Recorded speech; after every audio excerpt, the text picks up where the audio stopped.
Welcome all you fellow arcanists out there to the Frith Guild podcast, where we explore an amazing world full of mystical creatures and their partners. Our hosts are Eric Smith and Scott Wareham, and they'll be your guides along this journey through pirate-infested waters.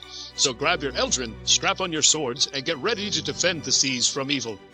Throughout this series, if you have not caught up to the books being discussed today, we urge you to hit the pause button, grab your copy of this wonderful book, and catch up. We'll be here when you get back. After Master Zelfrey tries to nobly sacrifice his life in order to save his apprentices from the Dread Pirate Callisto, the apprentices ignore his sacrifice and rescue him in a maneuver best compared to suicidal lemmings. The remaining plan is simple. Find the occult compass and sneak away before Callisto knows they have it. But when has a plan ever gone off without a hitch? But before we get into the book, let's look at two more pieces of advice from the series. Step 25 on the Pillar of Bruba says tenacity. Without it, we trick ourselves into giving in. And step 111 says mercy. Without it, we cannot help others find redemption. With that, let's join Eric and Scott for the final 5 chapters of Dread Pirate Arcanist. Welcome back to the Frith Guild podcast. My name is Eric. Hi, and I'm Scott. And today we'll be covering chapters 31 through 35, which is actually the final chapters of Dread Pirate Arcanist. And before we get into today's episode, I just want to thank everybody. Remind them to like, share, subscribe, all that good stuff for our channel on YouTube, or if you're on podcast, leave us a review. It does really help us out quite a lot. So we would really appreciate if you guys would take time to do that for us. And without further ado, we're going to get into chapters 31. In chapter 31, the plague-ridden gargoyle, Raisin, and Felicity are dredging the sunken ship. And I just have to say that way to go for Raisin for being such a baller swimmer. I would never have thought hydras were such good swimmers, but apparently they are. Raisin and Felicity were able to dredge up 102 compasses, 13 spyglasses, and 25 bells. Now, of those 102 compasses, they are only 25 of them are magical. Of the 13 spyglasses, only 2 are magical. And of the 25 bells, only 10 are magical. But again, we really only care about the compasses and not so much the spyglasses or the bells, but still, I imagine there's some pretty cool trinkets in there, and especially with what this ship is supposed to be carrying as far as the occult compass. Hexa is getting into an argument with Adelgis over calling this treasure junk. Zaxxas was like, you know what? Could this be the super special refraction spyglass of the 2 magical ones? And Del just was like, yeah, probably. And he just kind of pockets it. You know what? I'm going to take this. The plus side for this refraction spyglass is it's actually supposed to let people see through invisibility. And if I were Volk, I would have really pushed Zaxxas to hand that over. As much as he's fighting an invisible Wendigo and an invisible Arcanist, he would really, really benefit from seeing through invisibility. Right, especially because this isn't the first or second or third time now that it's been snuck up on. So Volk actually starts to argue about the ethics of claiming this treasure. And it's just a funny little banter between them, and the fact that Volk is like, hey, this isn't right to take this spyglass. Adele just kind of he tries to stay in the middle, and then he starts to lean towards Zaxxas because he's like, well, everybody that could possibly own this spyglass is dead. So, I mean, it's kind of his. There was really no one else to give it to. Adele just keeps coming back. Well, he died. His family died. Everyone died. It's a sad story. We should take the magic. Nobody's around that could possibly benefit or claim this, so it is what it is. Just take it. So Volk has to actually kind of go through and sort through the compasses because he's really the only one that knows what this compass is supposed to look like. And I really hope he's right. He says that he doesn't really remember based on the pages in the journal, so he is almost second guessing himself, and it seems like a pretty big risk to leave up to chance. They don't have a way to determine if it's the right one or not, but he's going by gut feel alone on this one. And who'd have thought that, hey, let's send the Phoenixes back to the guild to let them know what's going on? Who'd have thought that would have been the undoing, quote unquote, of this whole situation with trying to figure out which compass is it? That was the one time they had a good idea to try and follow orders. Let's get the guild involved. And of course it backfires on them. Right. now that we found all these compasses and all these other trinkets as well, they still actually have to like sail back to the guild on their own. And Addy, Ilya, Volk, and Zaxxas, they all know their way around a boat. They grew up on an island. They know how to handle boats. So they're good. However, Fidelgis and Hexa are almost an actual hindrance more than they are a help. Because, again, they don't know what they're doing on the ship. They don't know which line to properly untie. Hexa is really like enthusiastic and good for her for wanting to help out, but I feel like there's been moments of like Hexa just put it down and just stop. Please, thank you. I know your heart's in the right place, Right. but you're hurting. So on the plus side, Grapekeeper William would actually probably be really proud of Volk and Ilya for being able to handle this and to be able to guide them kind of.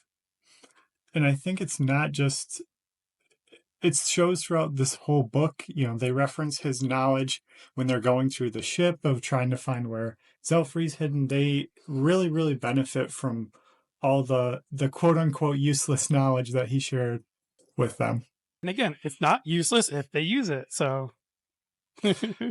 Very true. And I also thought this was funny. The start of this started with them on a cruise ship where they can practice their training, and Ben Zelfrey has to pay for them to get a boat chartered, and now they're doing all the deck work themselves. So they've really come a long way of having their life catered to versus having to actually go through all the legwork on their own.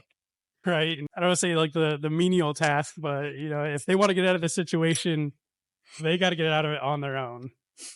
Put your back into it. Yep. So a fog bank starts to roll in on the horizon. Of course, Volk actually asked Luther for once. He asked Luther for advice before he's already drowning and trying to figure out what to do next. And Luther's response is just like, I don't know. You're a brand new arcanist. Like, I mean, Mathis never had to go through this when he was a brand new arcanist. So I don't know what you expect from me. This is a completely new situation to be in. It almost felt like he was giving that, you know, Mathis was never stupid enough to find himself in this situation. So you're going to have to figure it out on your own. I don't have an answer. Zaxxas actually had a thought, and for Zaxxas to have a thought is actually kind of impressive because, again, Zaxxas is the hothead brute force, I'm going to smash my way through it kind of person. That with the glasses that he stole from the Third Abyss and the spyglass, if he uses both of them together, it'll actually let him see through the fog using the Kappa magic and the spyglass for the invisibility portion and to extended range as well. And it actually works. And I'm actually really impressed, again, with Zaxxas, really impressed with that fact that he had this thought and it worked out well for him. They begin to pass around the glasses and the spyglass, and they finally get to Volk, and they're just trying to figure out why the Third Abyss is hot on their trails. And Volk sees that the gargoyle that got loose when Ilya dropped all the cannons through the decks, he's carrying the World Serpent Scale, and he stole a bunch of star shards. Third Abyss is essentially chasing after him. And I don't know if it just worked out that the gargoyle was happened to be going in the same direction that they are, but this is pretty crappy luck on their part. They run into finally getting away from Callisto to have him find them purely by coincidence. So they are, again, very scared, trying to figure out Zelfri's not back to full health. You know, what is the plan if they do have to go up against Callisto? And everybody's kind of like looking at Volk because, again, Volk's hey, you're the one that's got to figure this out now. Basically, his first thought is, let's pray that this gargoyle doesn't see us and just keep going. And the worst that we have to deal with is Callisto, and maybe we could just hide out of the way from that. Unfortunately, Gargoyle sees them and ends up turning back. And so he drops off all of his, the World Serpent Scale and Star Shards onto a scurry, which is a reef or rocky island. And then he comes back for Volk and company because they didn't release him from imprisonment. Volk goes all hero mode and he distracts the gargoyle, and Gargoyle traps them all on the scurry as the Third Abyss arrives. Mostly by crashing into it and just breaking the whole thing. He is the size of an elephant, so he does a good deal of damage. And as they're getting into this fight, again, the Phoenixes are off chasing the guild, so Zaxxas and Addy are at a supreme disadvantage with their magic not being nearly as strong. So they aren't much help in the fight. So Volk, again, is merging with Luther, and when he does this, he gets some insight into Luther's thoughts and almost realizes that Luther is willing and ready to die for him, which is very powerful and means a lot just in terms of how strong their relationship is and how much, Luther is willing to sacrifice everything he has if it means that Volk comes out of it okay.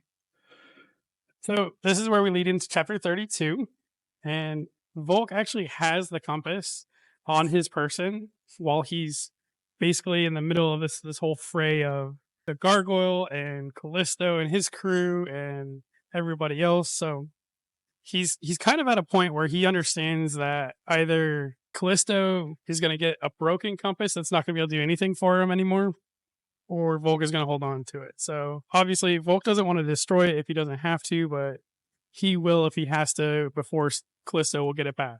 And of course, what's happening while Volk is trying to figure out where all the battle's going, he starts to feel cold and ice starts to form. Fane and Wraith are coming. We do hear a pirate yell out that the gargoyle is the priority along with the scale for the pirates. And this is where Volk steels himself to have to fight every pirate arcanist there. And he's going to have to start with Fane and Wraith. Luckily, Volk learns his lesson from the last couple times that he's had to fight Fane and Wraith. And he's able to use his other senses, like his hearing, to be able to anticipate where Wraith is and where Fane is. So Wraith comes up to attack first. And because Volk can hear him, Volk actually gets a really solid hit on Wraith and cuts pretty deep. Fortunately, Fane is standing right behind Volk and stabs. Volk goes in with his terrors next, which is a good move. And he's able to keep focus with his magic even through the pain. More growth from Volk. It's hurting less. Because Wraith was injured so badly, Wraith ended up dropping his invisibility. Volk goes in and actually strikes Wraith again. This is almost a fatal blow to Wraith. Fane loses it. He just goes straight berserker. And I think this is a good example of even the pirates have this crazy bond with their Eldrin where Fane is also willing to sacrifice anything if it means that Wraith is able to live and escape the situation. So that bond is always extremely strong and very close. And, there isn't an Arcanist out there that is willing or ready to lose their Eldrin. Exactly. I mean, and it's not just I'll lose my magic. I mean, the bond that they have to create while they are bonded, I honestly couldn't even imagine. Even for a pirate, losing their Eldrin is more than just losing their magic. It's losing a part of them. Luther kind of remembers where he's seen Fane from and starts to telepathically show Volk all the memories of Luther and Mathis fighting Fane's brother. So Fane starts to explain that his brother was the only one keeping their village alive. And once his brother died, and so did the rest of the village. I can understand the sympathy of that. And his brother was trying to do the quote unquote honorable thing, keeping his village alive. I feel like there are other things they could have done other than just straight to pirate. It also feels like, I don't know how many people are in this village, but there has to be somebody else who can help provide something, some other means to try and support. And maybe there's more to the story than we know, but it almost feels like Fane is probably exaggerating his brother's impact. His brother probably did have an extreme impact on the village, but Fane is also idealizing his brother and seeing him as a hero. And maybe if they were in that desperate of a position, they could have just relocated. And I know that's not an easy task by any means. But again, if you're in such a dire position, you're relying on one person to provide you supplies, maybe where you're at isn't the ideal place to be, and maybe you should find somewhere else. Volk basically has Fane on his knees, and Volk is able to hit that finishing blow to Fane, and he actually stops. He doesn't allow it to happen, and he basically forces Fane to surrender. And Luther wants to finish Fane. By all means, Luther is just like, I mean, if we don't take him out, then he's going to try to take us out later on. Volk says is Fane's completely, for the lack of a better way to say it, his nuts are in a vice. If he goes back to Callisto, Callisto's going to kill him because Fane failed again. Surprise, surprise. What's he going to do? He's not going to, can't go back to Callisto, can't go back to the normal world. There's nothing else he can do. So Volk does the honorable thing, kind of lets him be. And again, this whole time where Luther and Volk back and forth, Volk hits Luther with step number 111, mercy. Without it, we cannot help others find redemption. Volk actually remembered back to the conversation with Gilly from Fortuna and remembers that she would really like to research a Wendigo as far as the arcane plague goes. So Volk tells Fane, hey, go find Gilly from Fortuna. She really wants to study Fane or Wraith, and maybe you could be of some help there. And this is a bold move. There is nothing stopping Fane from, coming back at a later point and killing Volk. So Volk is putting himself out there just to try and show Fane any sort of mercy. Well, shoot, Volk just turns around and walks away like a boss, too. Like, cue explosion in the background. Right, exactly. So Volk starts looking for Addie, or basically the rest of the apprentices, Zelfrey, kind of trying to find the rest of the fighting. He can hear it all around, but because the gargoyle pretty much redesigned the whole scary, now that everything's different, you can't find your way around easily. He finds Addie and Hexa next. Addie is fighting two pirates, and Hexa is fighting the Snallygasser. So he decides that Hexa is probably the one that's in more trouble. So he's going to go help Hexa fight the Snallygasser. The Snallygasser ends up fighting Raisin. Raisin ends up fighting back. Because of Raisin's poison, Raisin wins. Raisin did take some pretty severe damage and some severe injury. The Snallygasser made sure before his time was done that he's going to take as many with him as he can. And he ends up pretty much like destroying Raisin's head. Addie took care of her two pirates. So we're pretty much at a lull now in this whole conflict. And Hexa goes and asks Volk for his sword. Volk's first like, well, but this isn't my sword. This is Luther's. And Luther is like, no, this isn't. This was Mathis's sword, but it's now yours. I'm just holding on to this until you don't lose it. Really feel the trust there. He's only holding on to it so Volk doesn't lose it. He's not taking any chances with it. Right, like this is like the most valuable thing. I need you to not lose it. I'm just gonna keep it, okay? It's for the better for both of us. I'm gonna put it in my fanny pack. I'll take it out later if you need it. So he hands the sword over to Hexa, and Hexa just cuts off Raisin's head. At this point, I'm kind of in shock. Like, I understand Hydras, they regrow heads. However, that's pretty monumental, like, thing to watch just out of nowhere. The head's rolling off, the blood drains out, and then it drains back in. So apparently physics with the blood it attracts back to it itself. Like a Hydra, it grows two heads where the first one was. And it's a good thing Hexa knows how Hydras work. Otherwise, Raisin would have been in a lot worse situation if she hadn't known to cut the head off. And I'm sure that's not the first thing you think to do when there's an injury is let's amputate. Right, like that's kind of like the last thing you want to go towards when that kind of situation is happening. And another cool thing about this is when Raisin grows another head, Hexa's mark grows another head as well.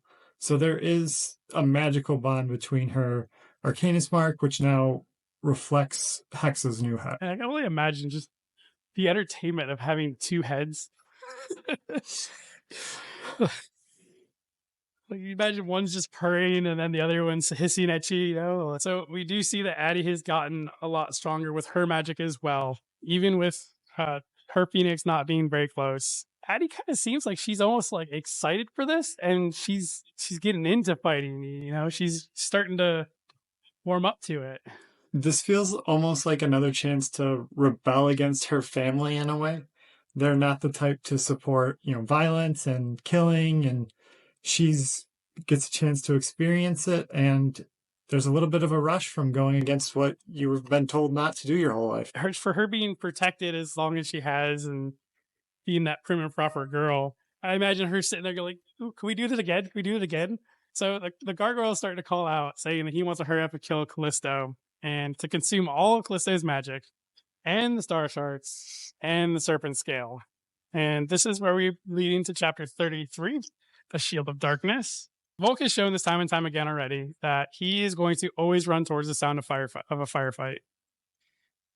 Hexa wants to grab some popcorn and a snack and a drink so that she can sit back and just watch the show as the gargoyle and Callisto fight. The gargoyle is very keen on getting his pound of flesh from the pirates before fighting, but he's kind of getting tired of this, and he wants to get this thing over with, so he wants to fight Callisto. Callisto is adamant about making sure he finds his serpent scale, and the star shards, I guess, are kind of a lesser priority. I imagine in this instance, they're replaceable.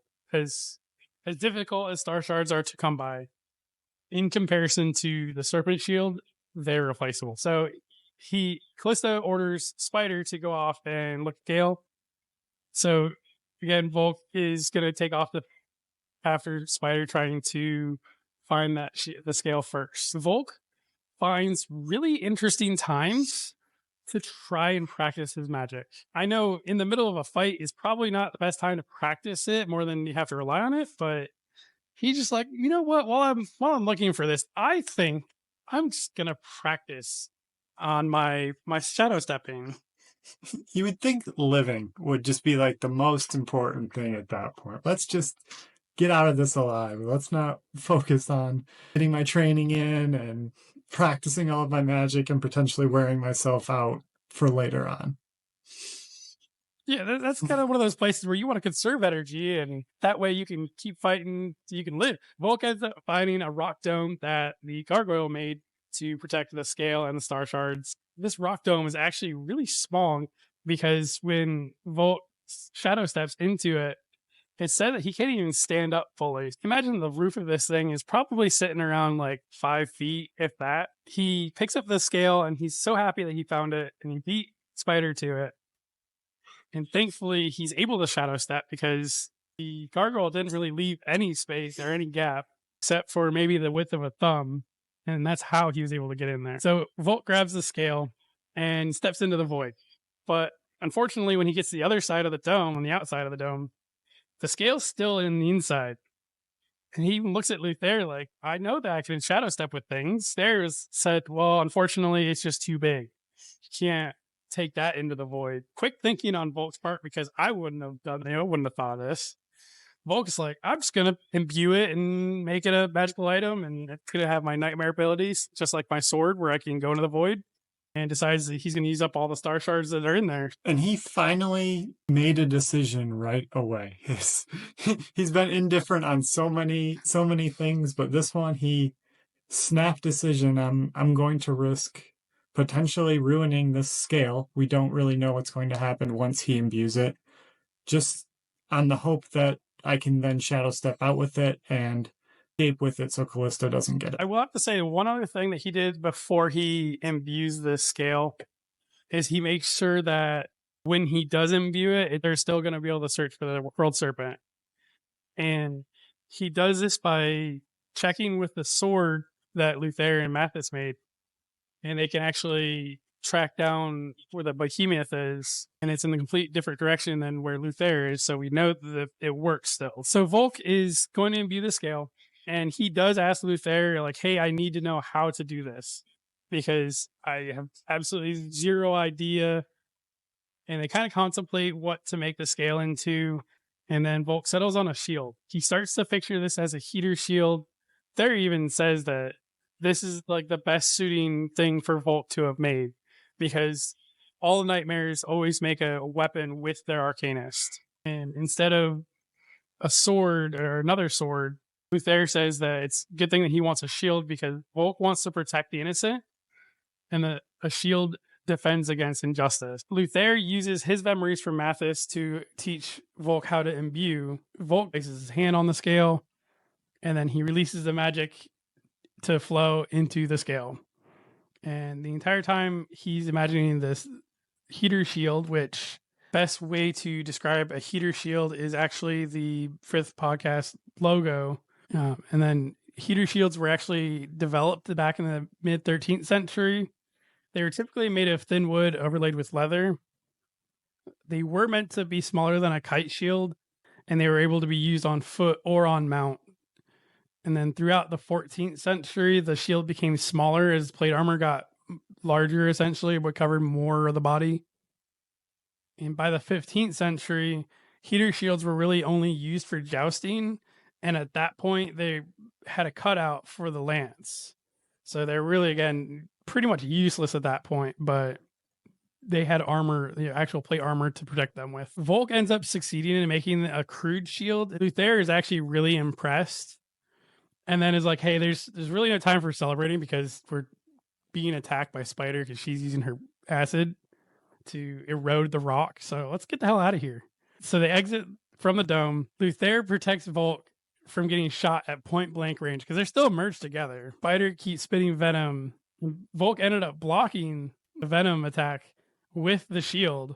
And it works like the mirror shield from Ocarina of Time and Majora's Mask. And whatever other, Legend of Zelda game had a mirror shield. It reflects everything back at her. And this is where she realizes that Volk has imbued the scale into the shield. And she immediately recognizes the power in it and that he probably ruined it.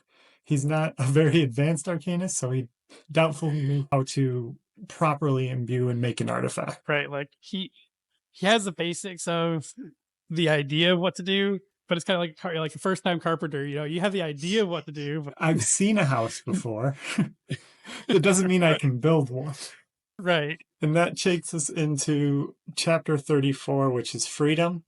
And as Volk makes his way to Callisto's ship, he realizes that he can see Callisto having the exact same tattoo as Zelfrey. Kind of not a coincidence that they had the exact same tattoo, and then Callisto happens to remove said tattoo from Zelfrey. Yeah, there's definitely something going on behind the scenes, but Volk realizes this is not the time to worry about that. There's much bigger problems at hand. And as he approaches the fight, Callisto is really beating up on the gargoyle. The gargoyle's able to get hits in, but they don't really seem to have any effect. And Callisto is just beating down on the gargoyle, and he even gets Hellion to pounce on the gargoyle and almost tear the gargoyle into two pieces. This is a very one-sided fight. This goes to show how just ridiculously strong Callisto is, because he's fighting this elephant-sized gargoyle that has a second set of jaws coming out of his middle of his chest. And Callisto is just whooping on this guy. Yeah, between Hellion and Callisto, it is a terrible dynamic duo to try and deal with. As they're fighting, Ilya actually goes and taunts Callisto by getting his attention and then smashing one of the 25 other compasses that were there just to try and piss him off. And Callisto actually at this point tells Hellion to remove his mask, and Volk locks eyes with Hellion with the mask off and becomes paralyzed. So this is the first time we actually get to see, one, why the mask is on, and two, why Callisto has to be very tentative about showing the face around the crew, obviously not wanting to paralyze his own crew in the middle of a battle. The description of Hellion's face is like pale as the rest of his body. And he's like really old man, I believe, is the way that it was described. Again, the mask is enough for me. It creeps me the hell out, and I don't like it in a good way. But his face is almost worse. It's very horror movie-esque. You do not want him to remove that mask. And while Volk's paralyzed, he almost has an existential moment where he puts everything together and he realizes that the reason Callisto's mark is glowing is because Hellion is actually a true form Manicore. And that's why when Traces mimicked Hellion, Traces didn't look the same because Traces wasn't able to get the true form version. Traces was a regular form version of a Manicore. I'm not sure what the proper term for that is, but so Callisto again is taunted by Ilya and ends up chasing after her. And when he goes on to the scary, Hellion comes with him onto the scary, and Zelfrey actually mimics the gargoyle and is able to then morph the rock. So he's actually able to trap Hellion and Callisto. And this was something the gargoyle was trying to do during the fight, but just wasn't able to because Callisto was so focused on dodging the attack. Zelfrey's actually able to catch them by surprise to get that edge on them. And Ilya tries to kill Callisto again, this time with a gun, and it does not work. It just sort of bounces off of him. And Volk realizes here, again, Callisto has magical artifacts that are protecting him and that the coat must be one of them. And that's why he is able to survive so long, is because the coat is essentially taking damage. Throughout the battle, Zelfrey lowers Callisto about waist deep, and he gets Hellion about ankle deep at first. Hellion was actually able to pull one of his hands out of the rock. And again, just to illustrate how massively strong Hellion is. Hellion is just that strong that he pulled a hand out. His hand was pretty messed up from it, but nonetheless, he was able to get it out. And then Zelfrey captured it back and sunk him even further.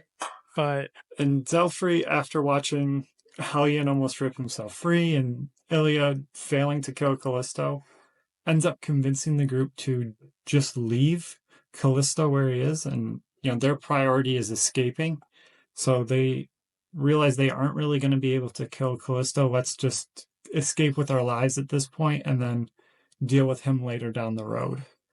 And Zelfrey, they run back to the broken boat, but Zelfrey actually switches and mimics Spider's Kappa and is able to then power the boat and also smell the age of all the Arcanists to end up steering them and empowering them towards safety. Zelfrey will not be challenged again as far as having them listen to him and returning to the damn guild. And he also, a sly little comment to Ilya, hints that they'll talk more once they get back to the guild, and she is, in fact, back into the Frith Guild.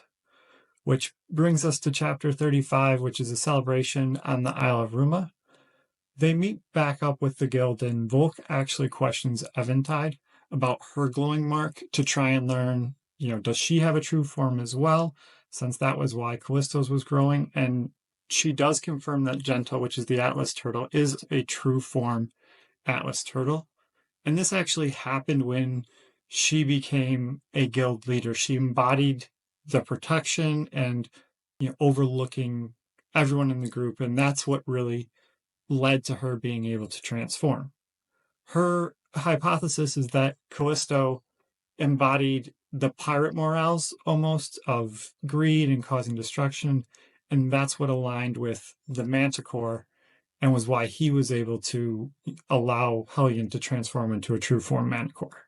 Volk brings up that the gargoyle also describes himself as a true form, even though he's very far away from Gentle and Hellion. And Eventide describes this as almost a dread form, where the gargoyle continued to take on magic and was almost at the opposite end of a spectrum, still enhanced by the magic, but in a dark way. As the guild is making their way back, they end up stopping back on the Isle of Ruma, and there's kind of everyone's excited to be back. Zaxxas is by far and away the most excited to see everyone and show off all the progress he's made. Imagine the fanfare that he got when he got back to Ruma. Just imagine just everybody in town, or the whole isle, I guess, is just losing it because Zaxxas is back, and he's talking a big game about what he's done, how amazing he is in the guild. Zaxxas actually does point out about Zelfrey as well, that Zelfrey is definitely looking better.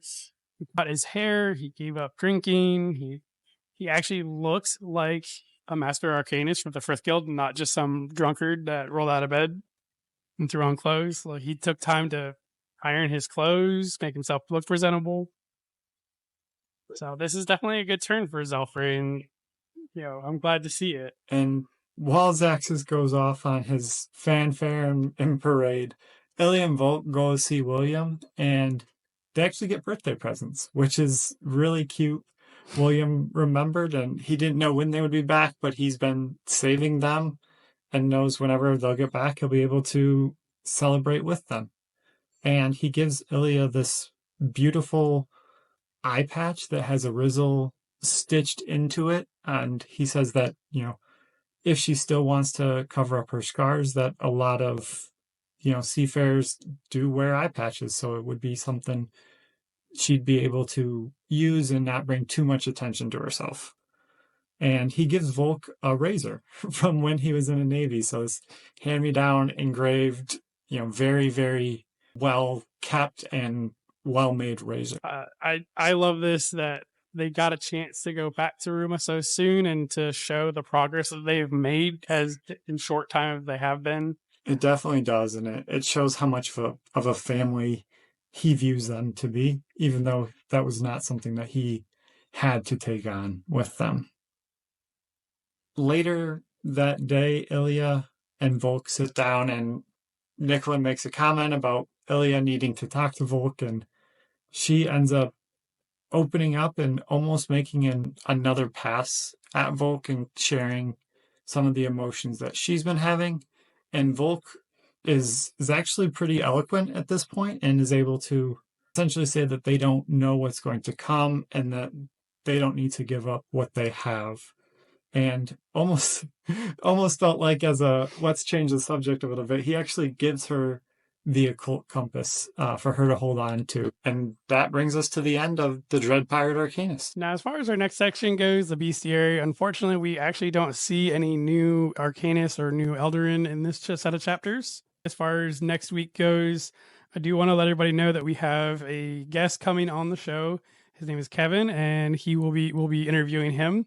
He's a big fan of the show and the series, so we're definitely looking forward to speaking with him next week. After the week following the interview, we're going to get into Colosseum Arcanist.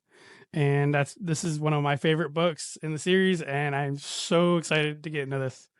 So I do want to thank everybody for listening. You can find our podcast on Podbean, Google Podcast, Apple Podcasts, pretty much anywhere podcast is played. You can also find it on YouTube. If you want to reach out to us, you can get us on the Facebook group. And you can also email us at frithguildpod@gmail.com. And I want to give another shout out to the Frith Chronicles fandom again for everything that they do as far as the mystical creatures, the places. I know there's a lot of work going into the map currently to be more interactive. I don't believe that there was a map until a few weeks ago, if that, and depending on when you're listening to this. So again, having that map up there is absolutely amazing, and huge shout out to those that were able to get that map up there. Thank you so much for joining. Scott, do you have anything else to add? I'm also very excited for the Colosseum Arcanist. It's one of my favorite books in the series, so I've been looking forward to this for a while. All right. Well, thank you for listening. We'll see you next time.